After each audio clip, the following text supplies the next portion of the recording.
Quão bom é estarmos na casa de Deus, ouvirmos a sua palavra, estarmos na presença deles. Queridos, eu costumo sempre falar, por vezes, há algum tempo eu não falo, mas sempre eu gosto de afirmar algo que sempre quando eu ouvi de um grande amigo meu e de um grande pastor, e isso mudou um pouco da minha caminhada logo assim que eu cheguei na casa de Deus, na igreja, e ele sempre falava, e eu repito sempre assim: pastor, padre, pai de santo, mãe de santo, nada disso pode mudar a tua vida.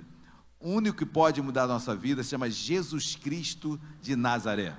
Religião não muda a vida de ninguém. A palavra religião vem do latim religare, que é religar o homem a Deus. E 1 Timóteo 2,5 fala que só um religare, quando diz que só há um mediador entre Deus e os homens, Jesus Cristo o homem.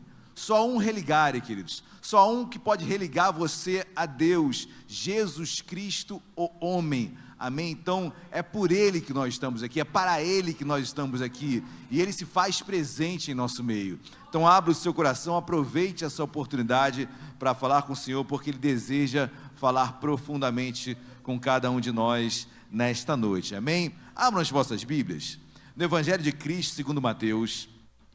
O tema dessa mensagem é ciclos, é o tema da mensagem, e como eu falei pela manhã, queridos, todo ciclo, ele tem um início, ele tem um meio, ele tem um fim. Os ciclos são sempre necessários, e a nossa vida, ela é composta por ciclos.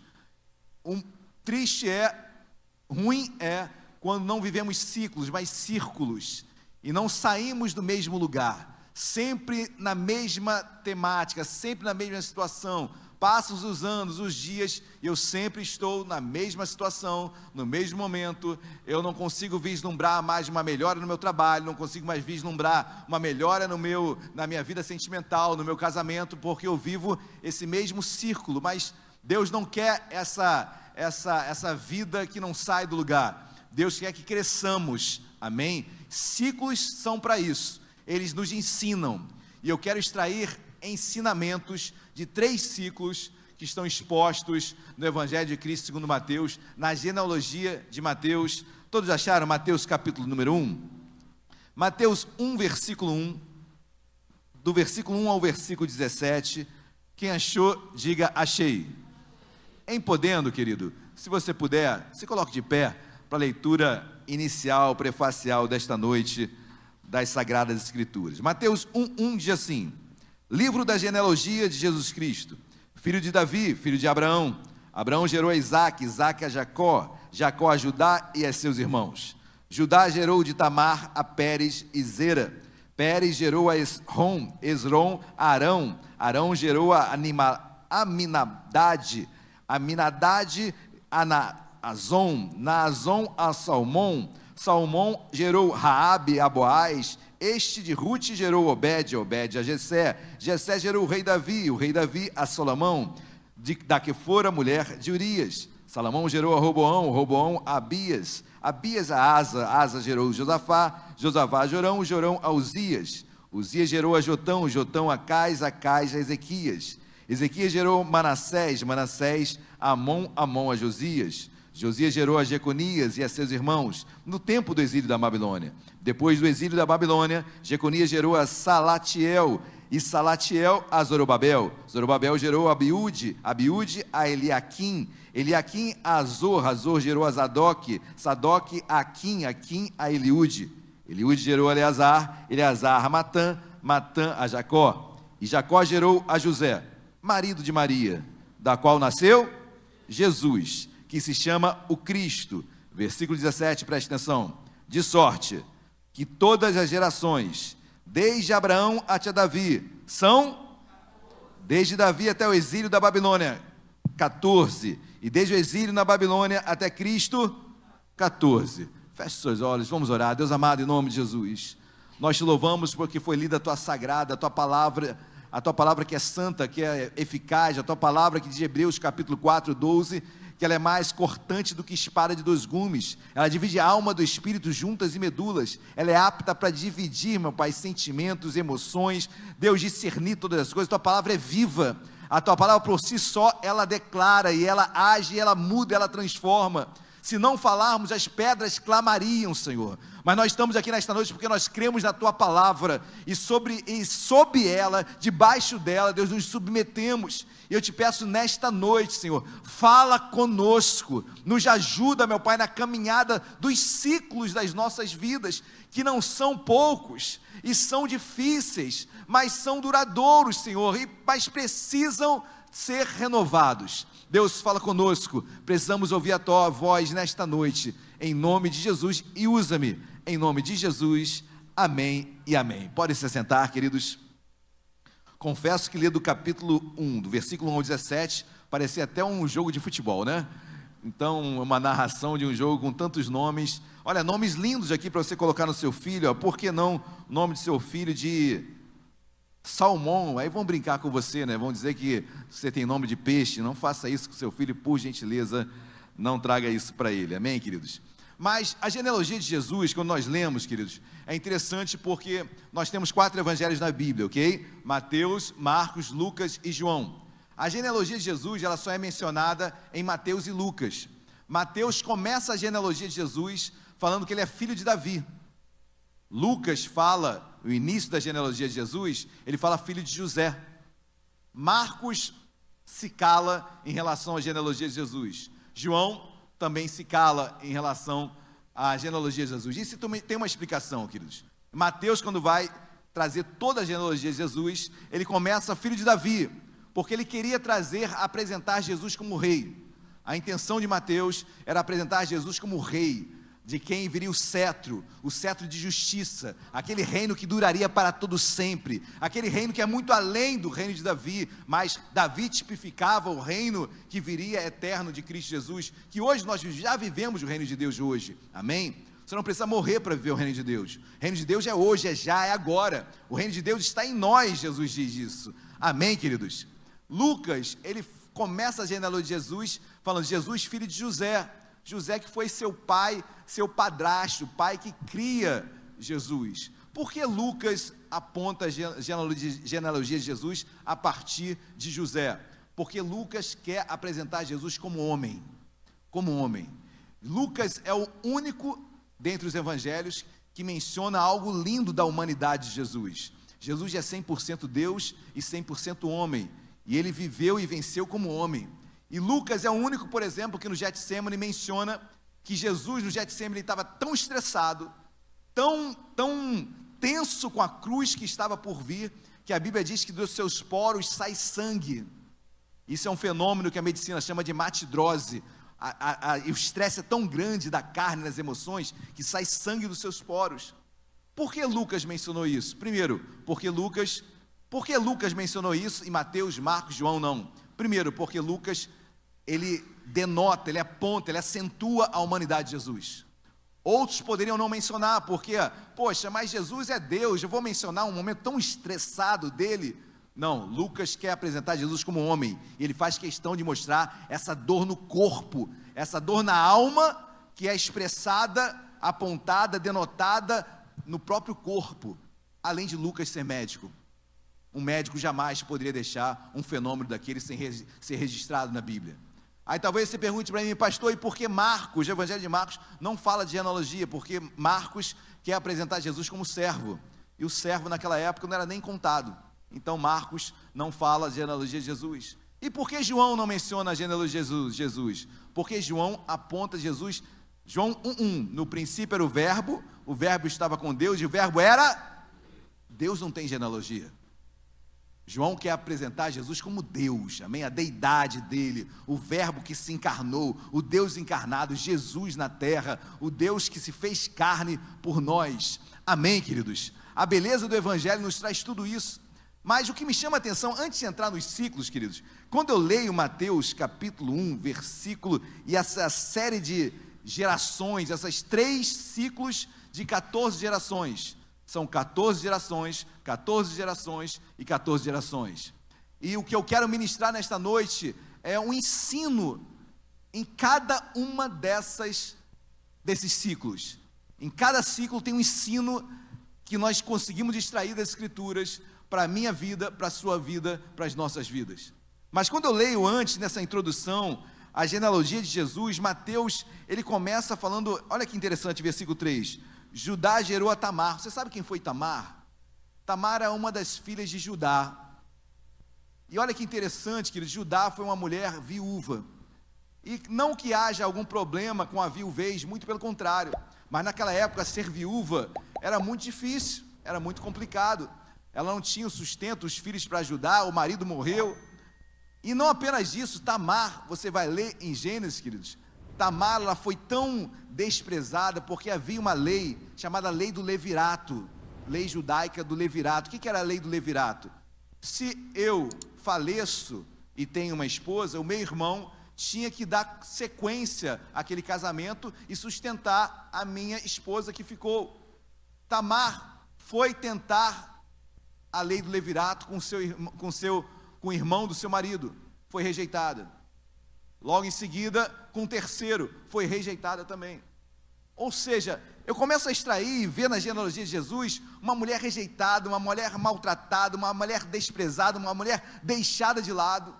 Guarda isso no seu coração. Logo depois, na genealogia de Jesus, versículo 5 diz, Salmão gerou a Raabe. Sabe quem foi Raabe?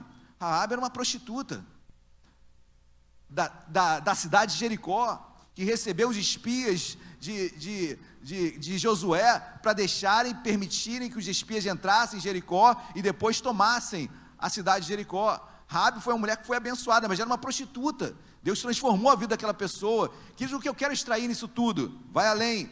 Quando eu leio Ruth era uma moabita. Ruth nem judia era, e está na genealogia de Jesus. Quando eu vou mais, queridos, eu vou e vejo um Davi que era o 8º filho de Jessé, no qual Jessé nem dava valor a Davi, só dava valor aos 7 filhos. Davi era o preterido, o deixado de lado. Talvez você, se fosse contar a tua história, você omitisse essas coisas. Qualquer um que fizesse uma biografia, iria omitir as coisas ruins, iria tentar no mínimo mitigá-las, para não deixá-las de uma forma tão clara. Mas o que me chama a atenção na Bíblia é que ela deixa claro todas as coisas. E pastor, mas por que isso? Porque a genealogia de Jesus, na genealogia de Jesus, tem prostituta, tem rejeitada, tem preterido. Por quê, pastor? Porque Deus restaura vidas. Jesus é expert em restaurar vidas. Não importa como você chegou aqui, querido, nessa introdução, eu quero já deixar isso forte no teu coração. Ele é restaurador de almas. Não importa o que você passou, viveu, Ele é expert em transformar vidas. E essas mulheres, esses homens, eu poderia falar de outros aqui, mas não é o nosso foco nesta noite, mas Jesus transforma vidas. Amém, queridos? Mas o versículo 17, e é sobre esse que eu quero me focar, olha que diz o texto bíblico do versículo de número 17. De sorte que todas as gerações, desde Abraão até Davi, são 14. Para aqui, queridos. E são gerações, são legados que são deixados, né? 14 gerações, de Abraão até Davi. 14 na Bíblia, queridos, o número 7 é um número de completude, é um número completo. 7 dias, Deus criou todas as coisas, o homem no 6º dia, no 7º ele descansa. Descansar entre aspas, Deus não para, amém? Mas descansar no sentido de que obra completa, Deus completou a obra. 7 é completo, a gente consegue enxergar 7, as próprias muralhas de Jericó, que foram percorridas por 7 vezes, na última das 7, eu posso falar das 7 igrejas do Apocalipse, trazendo essas 7 igrejas do Apocalipse. Será que só havia 7 igrejas? É óbvio que não, mas as 7 igrejas representam uma totalidade daquela região. 7 taças de Apocalipse, as 7, são tantos simbolismos dos 7, 7 é algo completo, amém, queridos, glória a Deus. 14 é o dobro de 7, é algo, é um completo sendo ratificado, é o ratificar daquilo que é perfeito. 7 é o número da perfeição na Bíblia. Naamã mergulha quantas vezes no Rio Jordão para ser curado? 7 vezes. Pastor, o senhor está dizendo que isso eu tenho que ter essa superstição de número 7? Não, nada disso, amém?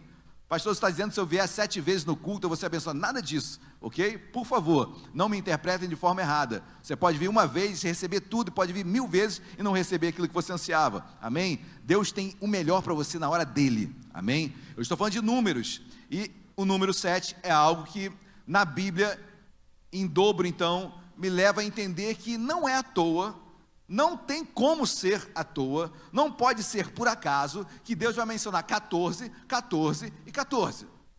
Por mais inocente que sejamos, não tem como imaginarmos isso. Deus queria falar algo nesses 3 ciclos de 14 gerações. Quem crê nisso, diga glória a Deus. Não há como pensarmos diferente. Então cabe a nós, Senhor, fala conosco, Senhor, o que havia de Abraão até Davi, nessas 14 gerações? Qual o ensino? Porque em todo ciclo, queridos, se você não for ensinado, você vai ser um bebê em círculos.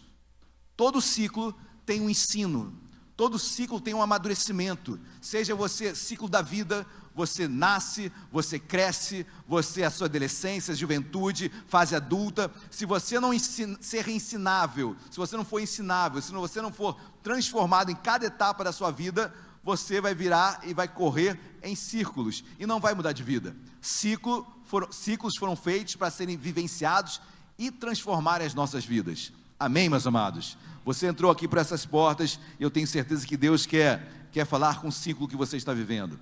Mas quando eu leio, desde Abraão até Davi, queridos, não tem como eu não imaginar e entender que esse primeiro ciclo é um ciclo que eu posso resumir na seguinte palavra: é um ciclo de promessas.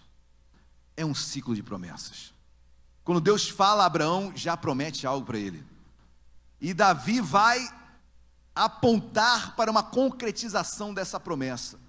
De Abraão até Davi, é um ciclo de promessas. Quem tem promessa aqui, diga glória a Deus. Eu tenho, nós temos, todos nós temos promessa de Deus em nossas vidas, amém? Mas cuidado, queridos, porque tem pessoas que vivem de promessas. Ciclos precisam ser vividos, amadurecidos e entrar em ação. Se eu não gero ação, eu vou ficar vivendo na promessa, e só vou ficar vivendo de expectativas. Mas se eu não me colocar na brecha, se eu não me colocar para fazer, para agir, para colocar em ação, vai ficar tudo em expectativas, em promessas, tudo elucubrando na minha cabeça e nada vai mudar. Mas quando eu olho para esse primeiro ciclo, Senhor, me ensina. Senhor, nessas promessas, o que tu tens para a minha vida? Olha que coisa interessante, queridos. Abram as vossas Bíblias e a gente vai passear um pouquinho nela, em Gênesis capítulo 12, versículo 1. Você conhece tão bem essa mensagem, essa passagem bíblica, mas vamos lê-la. Gênesis capítulo 12, falando sobre esse primeiro ciclo de Mateus 1, capítulo 1, ciclo da promessa. Gênesis 2, versículo de número 1. Gênesis 12, perdão. Gênesis capítulo 12, versículo de número 1. Todos acharam, amém? Ora, disse o Senhor a Abrão: sai da tua terra, da tua parentela, da casa de teu pai, e vai para a terra que te mostrarei. Versículo 2: de ti farei uma grande nação, e te abençoarei, e te engrandecerei o nome. Sê tu uma bênção. Abençoarei os que te abençoarem, amaldiçoarei os que te amaldiçoarem. Em ti serão benditas todas as famílias da terra. Havia uma promessa para Abrão: em ti, Abrão, todas as famílias da terra serão abençoadas. Todas, queridos, eu, você, todos, não apenas judeus, mas todas as famílias da terra seriam abençoadas. Há uma promessa, nesse ciclo, há uma promessa clara de Deus para as nossas vidas: sua família será abençoada em nome de Jesus, amém, queridos?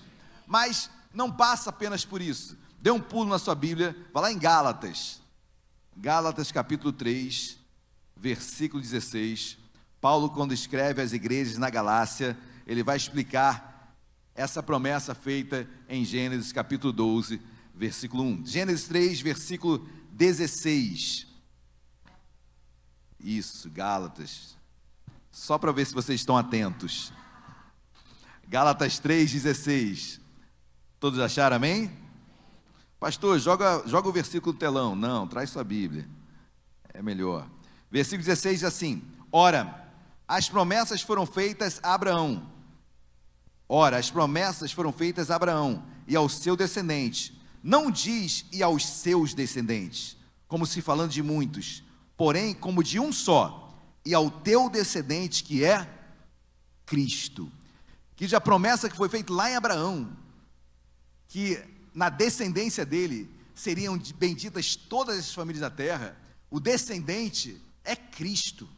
Em Cristo todas as famílias serão abençoadas. Essa promessa feita em Abraão, do Messias que ainda iria vir, Jesus nem tinha vindo fisicamente ainda, mas é nele, em Cristo, que as nossas famílias são abençoadas. Essa promessa está em mim, está em você. Esse ciclo que nós estamos pregando agora, esse primeiro ciclo, queridos, da genealogia de Mateus, creia, é um ciclo de promessas. Eu preciso entender, há um ensino nesse ciclo, amém? E esse ensino é promessa, amém, queridos? Glória a Deus, você tem promessas, e por isso nós estamos aqui nesta noite, amém? Temos promessas de Deus para nossas vidas, mas não para aí, dê um pulo aí em Gênesis, volte um pouquinho, ou volte muito, né? Gênesis capítulo 49, Jesus é da tribo de Judá, né, queridos? Ele é leão da tribo de Judá. Gênesis capítulo de número 49, Gênesis 49, versículo de número 10. Vamos a partir do versículo 9. Gênesis 49, versículo 9. Eu estou falando ainda da promessa que Deus tem para a tua vida, em nome de Jesus, amém? Gênesis 49, versículo 9. Quem achou, diga achei. Judá é leãozinho, da presa subsiste, filho meu, encurva-se e deita-se como leão, e como leoa, quem o despertará? Versículo 10, preste atenção, é a promessa que Deus está fazendo para Judá, tribo de Judá, da qual Jesus viria. Versículo 10, o cetro não se arredará de Judá, nem um bastão de entre seus pés, até que venha Siló, e a ele obedecerão o cetro não sairá das mãos de Judá. Cetro, quem tem cetro é rei, amém? O cetro, o rei, o cetro que era esse instrumento usado pelo rei, esse bastão que o rei usava, tinha várias funções, queridos. Primeiro, ele simbolizava a autoridade, o bastão do rei, a autoridade. Quando o rei levantava o bastão, pessoas poderiam vir até ele. Se o rei apontasse para o bastão, algo tinha uma direção. Ou seja, o cetro, quando Deus fala que o cetro não se arredaria de Judá, é porque o bastão estaria nas mãos de Jesus, amém? Queridos, Cristo habita em nós, amém? Jesus está em nós, essa promessa já se cumpriu, Cristo em nós, amém? O cetro, esse poder, porque cetro é autoridade, Deus já te deu, essa autoridade está contigo, você tem promessa, você tem autoridade de Deus na tua vida. Se você tem promessa de Deus, tem autoridade. Mateus 16, versículo 19 diz: tudo que ligarmos na terra será ligado no céu. A autoridade Deus te deu. O cetro não vai se arredar de Judá. O cetro está nas mãos de Cristo. Então está em nós. Deus tem te dado a autoridade, amém, queridos? Promessa é isso, agir com a autoridade de Deus em nossas vidas. Nesse primeiro ciclo que eu extraio e trago para a minha vida, Senhor, Tu tem promessa na minha vida. Eu não vou abrir mão delas. Eu não abro mão delas, não vou deixar para outra geração, é para mim agora, eu quero e vou pegar esse cetro, essa autoridade, e vou fazer que algo aconteça na minha vida, aquilo que Deus falou sobre mim, vai se cumprir, sobre a sua vida, vai se cumprir, em nome de Jesus, amém, queridos? Glória a Deus. Quem tem promessa, diga glória a Deus. Nós temos, e elas se cumprirão.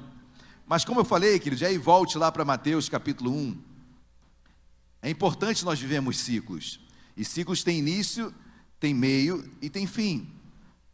Pastor, o senhor está falando que promessas têm fim? Não, promessa é para sempre, queridos, amém? Mas eu não posso ficar apenas nesse ciclo infindável de só promessas, porque Mateus capítulo 1 vai dizer que um outro ciclo se iniciou. Olha o que diz Mateus capítulo 1, versículo 17, vamos lê-lo novamente. De sorte que todas as gerações, desde Abraão até Davi, são 14. De Davi até o exílio na Babilônia, mais 14. Um outro ciclo se inicia aqui, queridos, outro ensino para mim, para você. Você já entendeu promessas. E não é difícil entender promessas. Até porque todo mundo gosta de promessa. Amém? Então entender e falar sobre promessas não é difícil. Porque todos nós estamos ávidos para ouvir promessas. Amém? Temos expectativas sempre. Agora o segundo ciclo aqui, queridos, vai de Davi até o exílio na Babilônia. Algo de ensino de Deus tem nesse período. São 14, algo concreto, algo completo, algo de ensino Deus tem para as nossas vidas.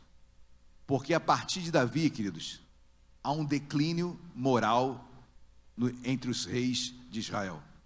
Uma apostasia, uma prostituição.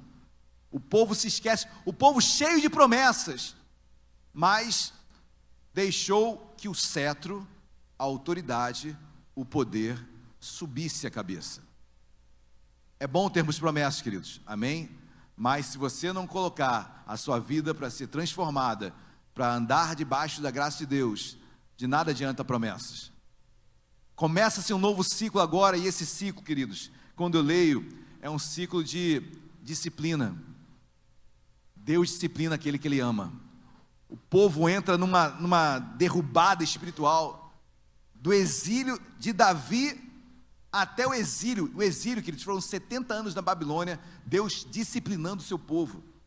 O povo ficou cativo 70 anos, é o mesmo povo da promessa, é o mesmo povo que tinha promessa, é o mesmo povo que Deus tinha palavras de bênçãos, é o mesmo povo que Deus disse, olha, que a sua família vai ser abençoada, é o mesmo. Gerações distintas, obviamente, mas é o mesmo povo, é o povo que recebeu a mesma promessa, e foi passada de geração em geração, e agora está de Davi até o exílio, sendo disciplinado. Queridos, olha a tamanha desgraça que o povo cai. Abra sua Bíblia no primeiro livro de Reis, capítulo de número 16. Primeiro livro de Reis, capítulo de número 16. Os reis que sucederam Davi, um atrás do outro, principalmente os do reino do norte, foram péssimos reis. A gente sabe que depois de Davi vem Salomão. Salomão, o que ele faz, queridos? Salomão, ele pede a Deus o quê? O que Salomão pede? Sabedoria. Se ele colocasse em prática toda a sabedoria que Deus deu, ele colocou muito em prática. Todos os provérbios que você lê aqui, o proverbista é Salomão. Salmos tem Salmos de Salomão. Salomão é um homem muito sábio, mas deixou muito da sua sabedoria se esvair pelas suas mãos. Um homem que tem 700 mulheres, 300 concubinas, um homem que se prostitui. Pastor, como é que um homem pode ter 1000 mulheres? Isso é fantasia da Bíblia. Eram casamentos políticos, queridos. Casamentos políticos. Ele se casava, às vezes, à distância, com mulheres de outras nações, para quê? Acordos políticos. Acordos políticos. Simplesmente isso. Mulheres que talvez encontrasse uma vez na vida. Mas em tudo isso não diminui nem aumenta nada. Um homem caiu em prostituição. Depois vem Roboão, filho de Salomão. Ele divide o reino. O reino de Israel, que era um reino só em Davi, agora é reino do norte e reino do sul. 10 tribos no norte, 2 no sul, dividido. Reino dividido. O que a Bíblia diz? Reino dividido não? Israel faliu. É o mesmo da promessa? É o mesmo, pastor. É o mesmo povo. É a mesma nação que recebeu promessas. Queridos, se eu não souber sair ensinado de cada ciclo, eu vou perecer neles. Eu tenho que entender o ensino que Deus está trazendo para a minha vida. Pois bem, eu tenho promessas, mas eu tenho que andar debaixo delas. Amém? Fazendo com que elas sejam concretizadas. Olha o que diz 1 Reis 16, 29. 1 Reis, capítulo 16, versículo 29. Eu peguei logo um dos piores reis, né? Acabe, filho de Onri, começou a reinar sobre Israel no ano 38º de Asa, rei de Judá. E reinou Acabe, filho de Onri, sobre Israel em Samaria 22 anos. Fez Acabe, filho de Onri, o que era mal perante o Senhor, mais do que todos que foram antes dele, como se fora coisa somenos andar ele nos pecados de Jeroboão, filho de Nebate. Tomou por mulher Jezabel. Jezabel era uma endemoniada. uma endemoniada. E ele se casa com Jezabel, filha de Etibaal, rei dos Sidônios, e foi e serviu a Baal e o adorou. Levantou um altar a Baal na casa de Baal, que edificara em Samaria. Também Acabe fez um poste ídolo, de maneira que cometeu mais abominações para irritar ao Senhor, Deus de Israel, do que todos os reis que foram antes dele. Ou seja, eu peguei Acabe como um dos ícones dos piores reis do norte, mas eu poderia pegar outros, queridos, outros que sacrificaram seu próprio filho a Moabe. Sabe o que era Moabe? Esse deus moabita, esse deus pagão moabita, queridos, havia uma Maloque, perdão, ok? Existe, algumas pessoas chamam crianças de moleque, aquele moleque, queridos, não façam isso com seu filho. A palavra moleque vem de um deus, de um demônio, né, chamado Moloque. Moleque vem de Moloque. Moloque era um deus pagão, um demônio que havia na Babilônia, que havia em toda Moabe, naquela região toda. Então não fale isso para o seu filho jamais, amém? Você está amaldiçoando o seu filho quando você o chama de moleque. Mas o que era esse Deus Moloque? Você era um ser híbrido, cabeça de touro, braços, peitos de humano, os braços ficavam estendidos, e a pessoa pegava o seu filho, colocava nos braços daquela imagem, o ventre aberto, colocava-se fogo no ventre, e aquela estátua, aquela imagem que era de bronze, ia esquentando e matando o filho daquele que oferecia a ele. Esse era o Deus Moloque que esses reis de Israel serviam. É o mesmo da promessa, pastor, isso está muito distante de mim. Não está muito distante, queridos. Quantos têm promessa de Deus e acabam se afastando do Senhor? Quantos ouviram uma promessa, quantos começaram a caminhar, mas hoje se desviaram? Você não entendeu o ensino de cada ciclo na minha vida, eu vou ficar parado neles. Os ciclos são importantes, sim, importantíssimos, mas eu não posso parar deles.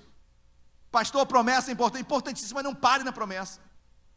Pastor, a disciplina, o ensino da disciplina é importante, o ciclo, importantíssimo, mas você vai ficar a vida inteira sendo disciplinado, você não aprende. Então, queridos, são ciclos de ensinos para as nossas vidas, onde nós crescemos com eles. Amém, meus amados? Glória a Deus. Diz um sábio que o inteligente, ele aprende com o erro dos outros, né? Perdão, que aprende com o erro, com seus próprios erros. Sim, é verdade, mas é melhor você aprender com os erros dos outros. Não é verdade, queridos? É claro que você vai aprender com os seus erros, mas se você está vendo outros errando, também aprenda com isso. Você não precisa errar no mesmo jeito, amém? Quando eu leio a Bíblia é isso, eu não preciso errar assim. Então, quando eu leio essas genealogias, esses 3 ciclos de 14 anos, primeiro ciclo, promessa, glória a Deus. Segundo ciclo, disciplina. Queridos, de alguma forma, nós já passamos e passamos por eles. Todos nós, sem exceção, a começar por mim, amém? Tenho promessa, erro, sou disciplinado, mas tem que haver em mim, eu tenho que ser um ser ensinável. Tem pessoas que não são ensináveis, vivem no afã de promessas e não mudam de vida, estão circulando na mesma situação sempre. Todo não muda de vida, não é transformada, sempre a mesma situação, sempre o mesmo problema. Meu Deus, será que a culpa está em Deus ou no aprendizado que eu não estou absorvendo para a minha vida? Eu creio que a culpa seja nossa. Quem está entendendo, diga glória a Deus. Eu tenho promessas, eu sou disciplinado, sim. Esse povo foi 70 anos levado para o cativeiro, queridos. 70 anos no cativeiro. 70 anos é uma geração inteira, sendo ensinado, sendo disciplinado, para que voltasse a andar nos caminhos de Deus. Queridos, Pai disciplina, amém? Nosso Deus é Pai, e Ele nos disciplina sempre, porque Ele quer que cresçamos. A palavra discípulo, o que é a palavra discípulo? Hoje o bicho falou sobre discípulo, né? A palavra discípulo deriva de quê? É aquele que sofre disciplina. Só é discípulo quem sofre disciplina. Então o pai só está disciplinando seus filhos. Um povo que havia promessa sobre eles. E qual era a promessa? Olha, o cetro não vai sair da tua mão. Você tem autoridade. Amém? Nós temos autoridade em Cristo Jesus. Amém, queridos? Mas essa autoridade, às vezes, parece que podemos fazer qualquer coisa, né? É chamada como é que hoje está muito em moda, graça superabundante, dá um nome assim, né? A gente vai falar um pouquinho sobre isso. Mas, queridos, terceiro e último ciclo, e não que ele seja o mais importante, mas ele é aquele ciclo que diz, olha, a esperança. Olha o que diz o último símbolo, volte novamente em Mateus capítulo 1, Mateus 1,17, eu vou lê-lo novamente, versículo 17, de sorte que todas as gerações, desde Abraão até Davi, são 14, promessa, desde Davi até o exílio na Babilônia, disciplina, 14, e desde o exílio na Babilônia até Cristo, 14, pastor, e esse ciclo do exílio da Babilônia, ou seja, da saída da disciplina até Cristo, qual o ensino que há nesse ciclo? O que tem a ser passado para nós nesta noite? Primeiro, queridos, olha, esse tempo foi um tempo muito difícil.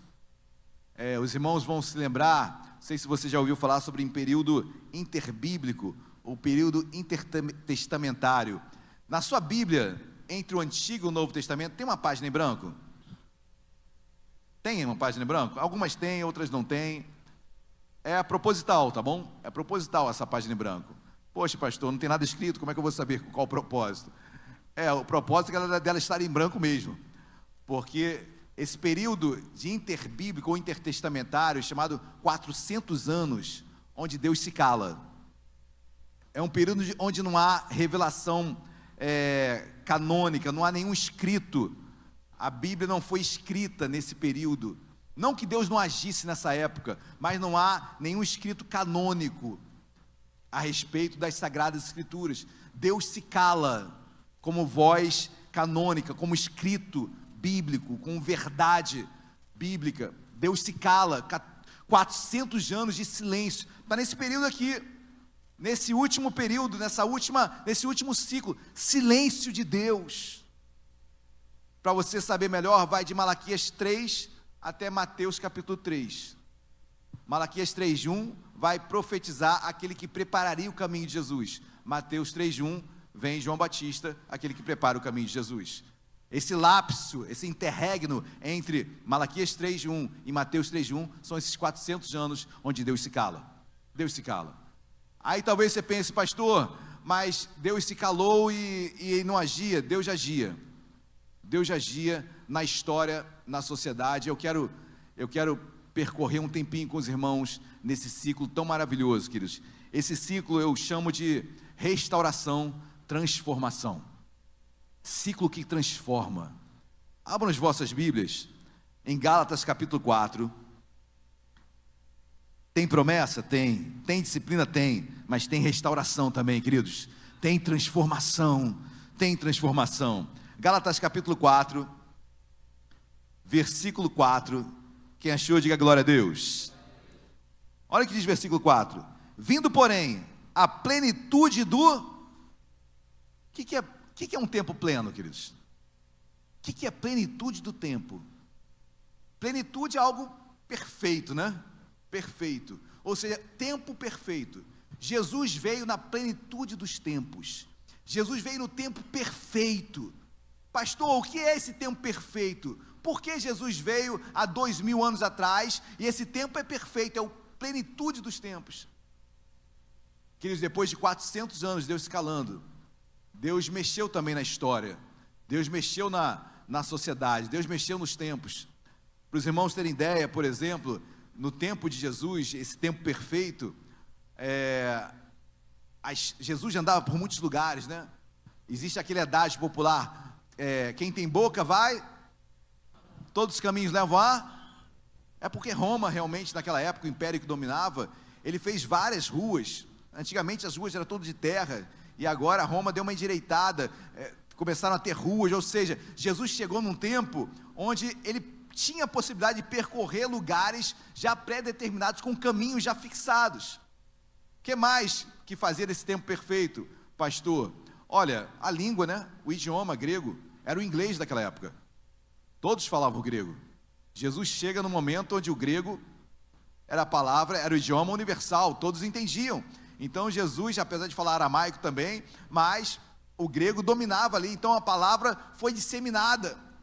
Pastor, o que mais? Filosofia crescendo demais.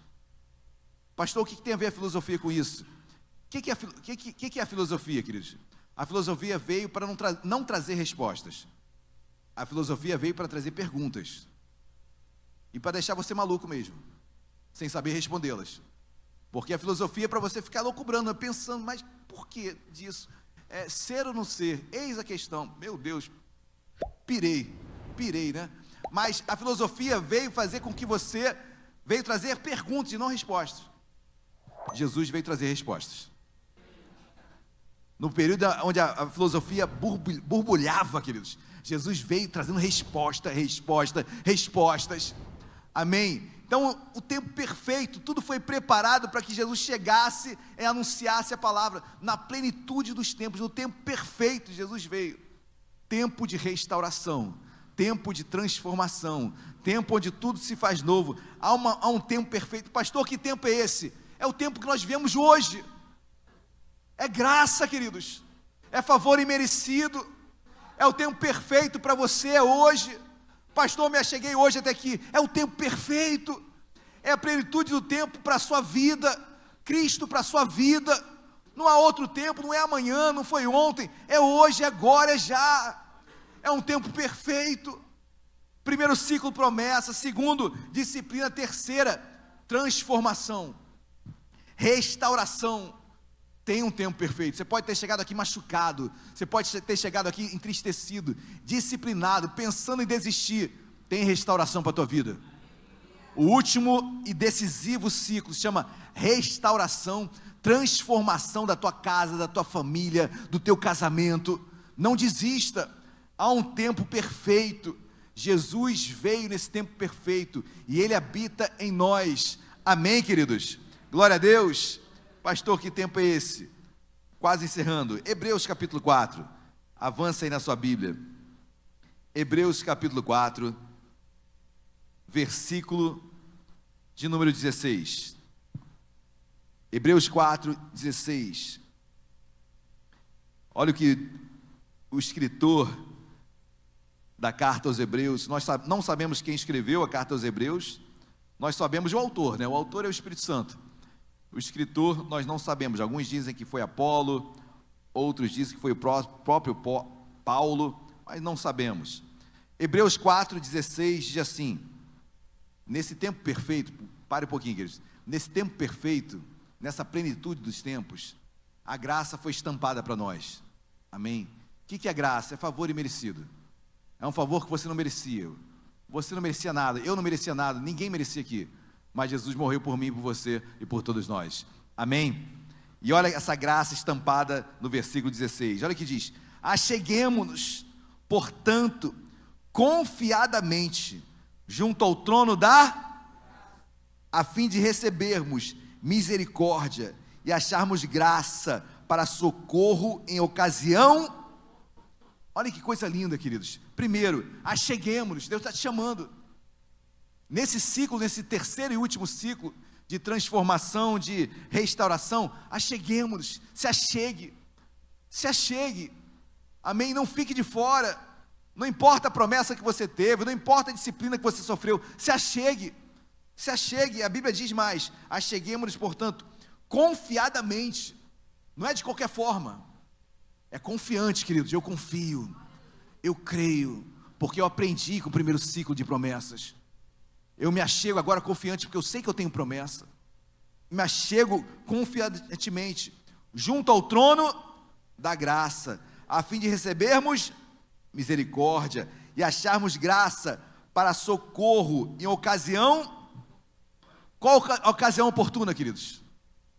Socorro em ocasião oportuna. Deus está te propondo graça para socorro em ocasião oportuna. Quando é a ocasião oportuna? Alguns falam, quando eu peco. Não, queridos. Ocasião oportuna é antes de você pecar. Deus está te propondo graça antes de você pecar. Errou, a graça vai te alcançar também da mesma forma, amém?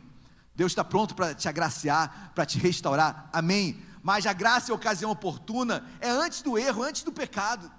já propõe solução para a sua vida, tem salvação, tem restauração, antes de qualquer coisa. Amém, meus amados? 3 ciclos: promessa, disciplina, restauração. Deus quer tratar, Deus quer te ensinar nesta noite. Eu não sei qual ciclo, ou talvez estejamos passando por todos, né, queridos? Em determinado momento da minha vida eu tenho promessas, sou disciplinado, sou restaurado e estou de pé. Amém? Estamos de pé. É isso que nos faz estar aqui nesta noite. Estamos de pé, passando por lutas, por dificuldades, mas eu tenho promessa, eu tenho um Pai que me disciplina, e eu tenho um Pai que me transforma dia após dia. Eu sou ensinável, você é ensinável. Você não é de olhar para trás e pensar que tudo acabou, não. Você é um homem e mulher de Deus, e Deus trouxe aqui nesta noite para você ser restaurado. O restaurador de almas está aqui, amém? Jesus Cristo de Nazaré. E nesses 3 ciclos eu aprendo que Deus nunca esteve alheio ao que eu passei, ou ao que eu estou passando.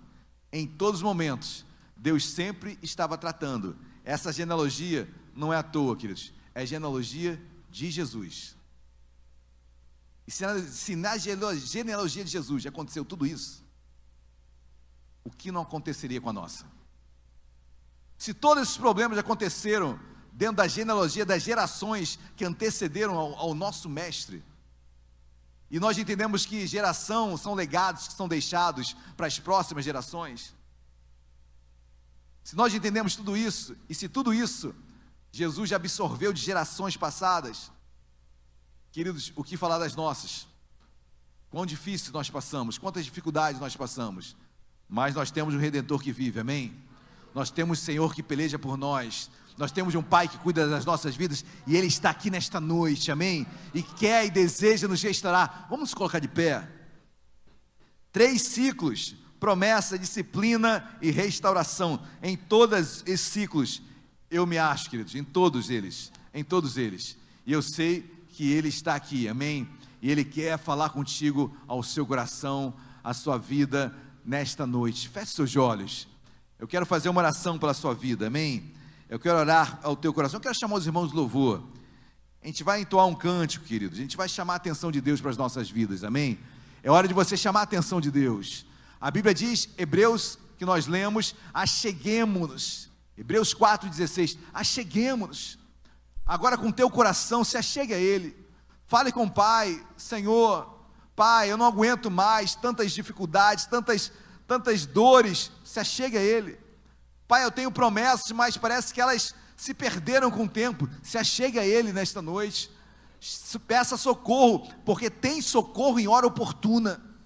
Qual a hora oportuna, pastor? É hoje, é agora. Socorra, peça socorro, meu Pai, me acode, porque eu estou me achegando a Ti. E Deus, o Senhor que está nesse lugar, Ele vai falar contigo, amém? Ele vai socorrê-lo, vai socorrê-la, porque Deus está presente em nosso meio. Amém, meus amados?